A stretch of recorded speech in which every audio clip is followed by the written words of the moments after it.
Друзья, всем привет! Вы смотрите и слушаете «Русское радиошоу», подкасты и видео для тех, кто изучает русский язык. Я Сергей, ваш учитель русского языка и радиоведущий. Сегодня у нас выпуск номер 120. Этот выпуск предназначен для студентов, чей уровень примерно А2, Б1. Сегодня у нас очень интересная тема. Этот подкаст, этот выпуск называется так: «Крылатые фразы из советских фильмов». Что такое крылатые фразы? Это фразы, у которых выросли крылья, и они полетели. Они стали очень популярными. Это афоризмы, это фразы, которые мы очень часто употребляем в обычной разговорной речи. Это цитаты из советских фильмов, которые стали очень популярными. Друзья, перед тем, как мы начнем, хочу напомнить вам, что вы можете включить субтитры на русском языке или на каком-то другом иностранном языке, если вы, конечно, смотрите видео на YouTube. Также вы всегда можете зайти на мой сайт russianradioshow.com и скачать PDF-файл с транскрипцией к этому эпизоду. Я всегда рекомендую каждый эпизод слушать много раз, читать транскрипцию, переводить новые слова и фразы. И вы будете, слушая, автоматически запоминать эти новые слова и фразы, а также вы будете расширять, то есть делать шире, делать больше ваш словарный запас. Хочу сказать большое спасибо всем тем, кто отправляет донаты, кто является платными подписчиками. Спасибо большое за вашу финансовую помощь. И также хочу напомнить вам, что я могу стать вашим персональным учителем. Вы можете заказать урок со мной на моем сайте russianradioshow.com. А если ваш уровень владения русским языком B1, B2, я приглашаю вас в наш русский разговорный клуб. Мы встречаемся каждый четверг и онлайн обсуждаем разные интересные темы. Все подробности где? Правильно, на моем сайте russianradioshow.com. Итак, крылатые фразы из советских фильмов. Мы начинаем! Русское радиошоу.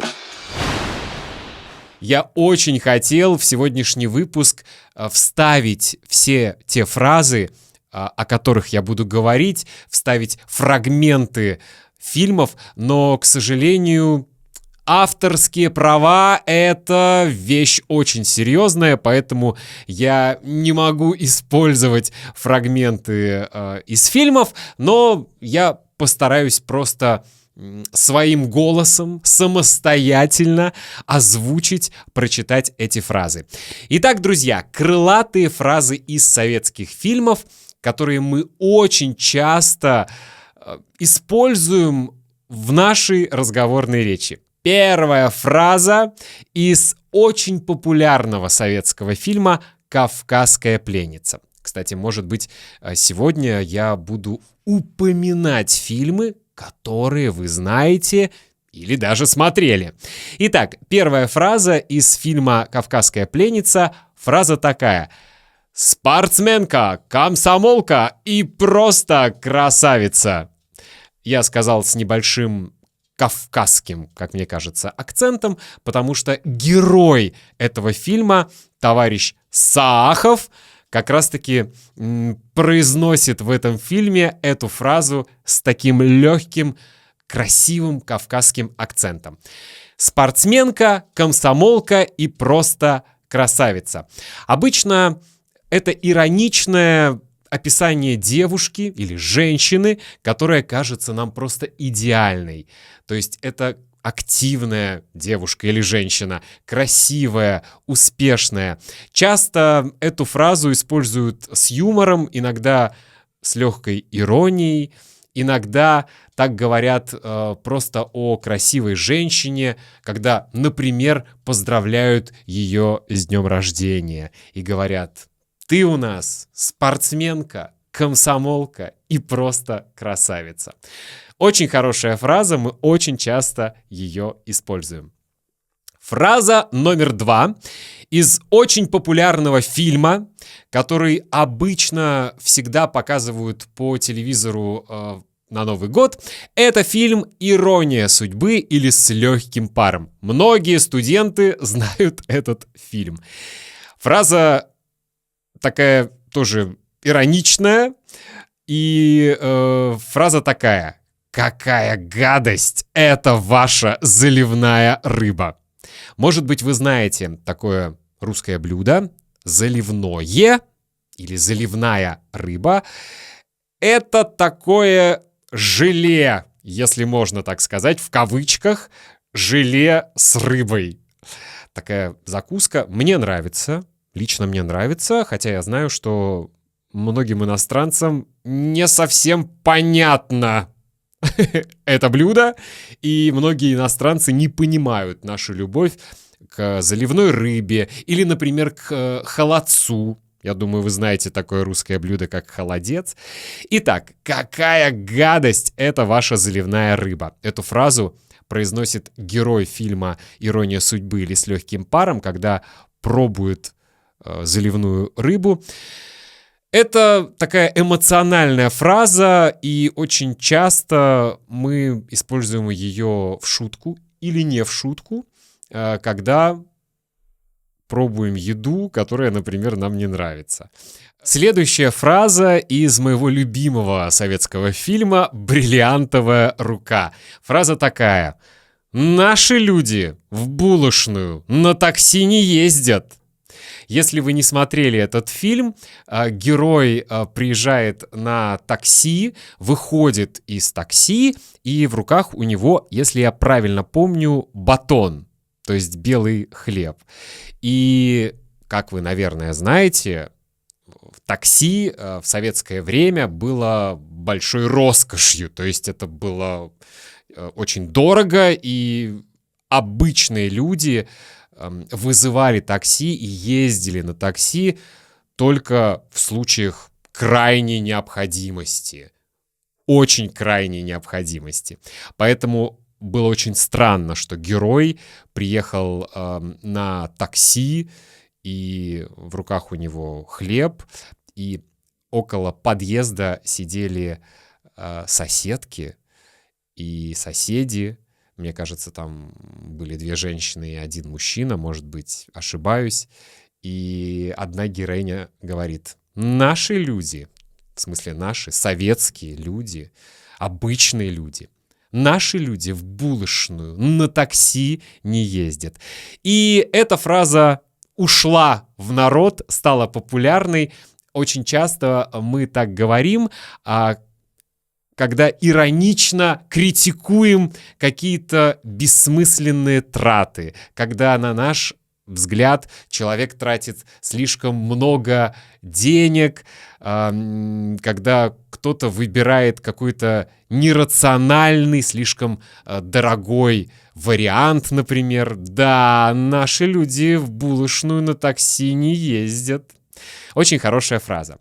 Следующая фраза, следующий афоризм, следующая крылатая фраза тоже из фильма «Бриллиантовая рука». Очень короткая фраза: «Будем искать». Когда герой этого фильма ходит по универмагу, по магазину и спрашивает у продавцов: «А у вас есть такая же статуя, только без крыльев? А у вас есть такой же халат, только с перламутровыми пуговицами?» И продавщицы отвечают: «Нет». И герой повторяет фразу: «Будем искать». И эта фраза стала популярной. Часто мы используем ее, когда говорим о намерении продолжать поиски решения. например, мы хотим найти какое-то решение или выполняем какую-то работу, и нам нужно продолжать поиски, и мы говорим: будем искать. Иногда эту фразу мы используем с иронией, когда ситуация сложная или решение пока не ясно. Будем искать. Идем дальше. Следующая фраза из фильма «Операция И» и другие приключения Шурика. Тоже один из моих любимых советских фильмов. Там есть такой момент, когда хулиганы за плохие дела, которые они совершили, за плохие поступки, которые они совершили, должны, конечно, понести наказание, то есть они должны выполнить какие-то общественные работы. И там была такая сцена, когда милиционер перед всеми этими хулиганами говорит: «Ну, граждане алкоголики, хулиганы, тунеядцы». И вот эту фразу часто используют, когда с юмором обращаются к какой-то группе людей. Чаще всего в шутку, конечно.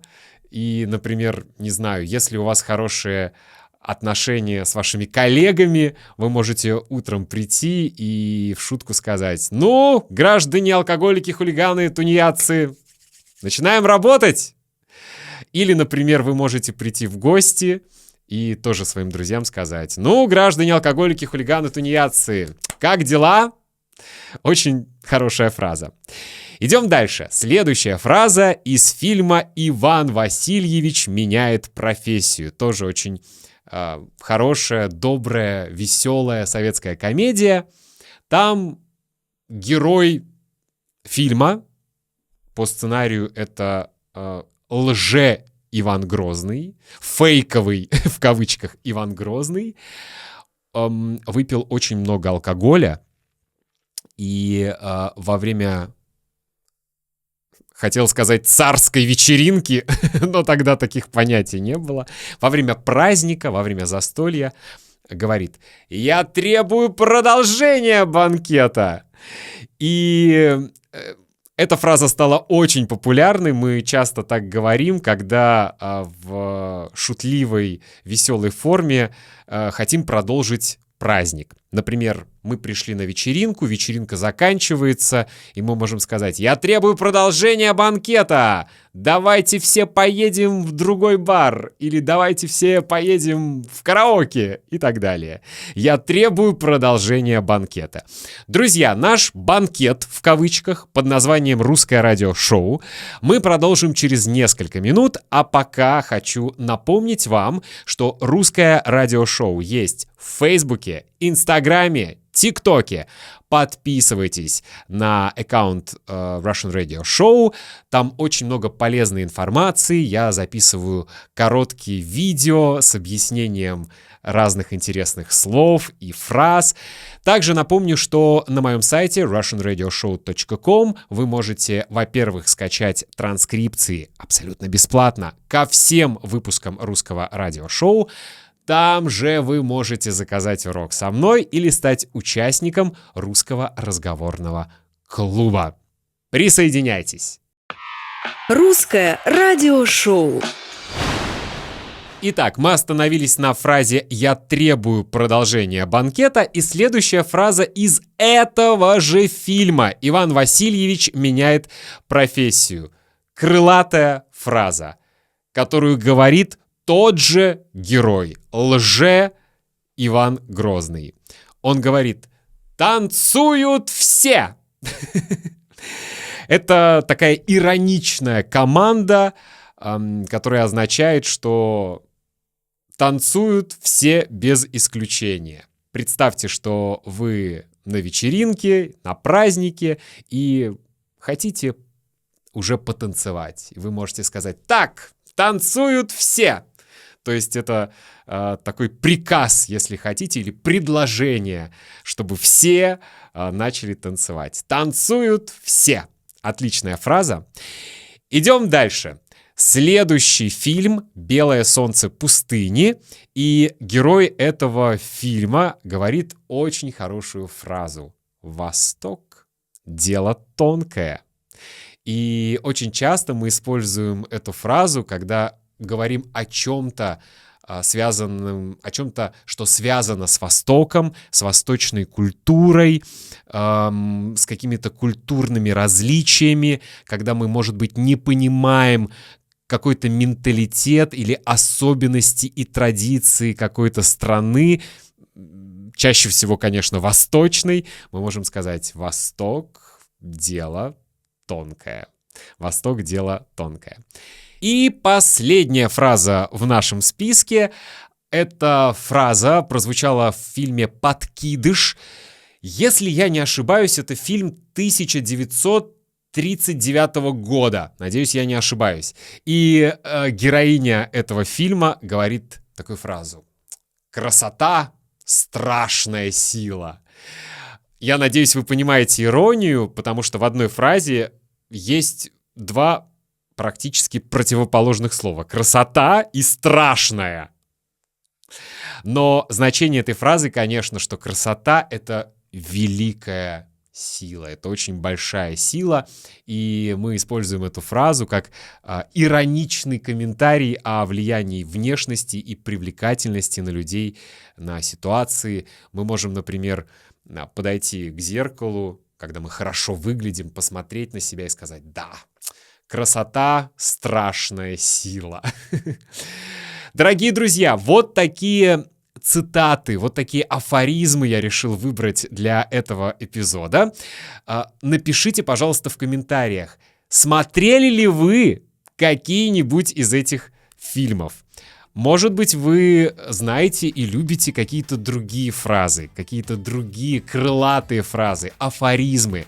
Напишите, пожалуйста, я всегда с большим удовольствием читаю ваши комментарии и практически всегда отвечаю на них. Если вам нравится русское радиошоу, поставьте, пожалуйста, лайк или 5 звезд или какую-то другую высокую оценку. Чем больше лайков, чем больше ваших комментариев, чем больше вашей реакции, тем чаще разные платформы предлагают этот подкаст тем людям, которые еще о нем не знают. На сегодня все. Я Сергей, ваш учитель русского языка и радиоведущий. Изучайте русский язык с удовольствием и с русским радиошоу. Пока!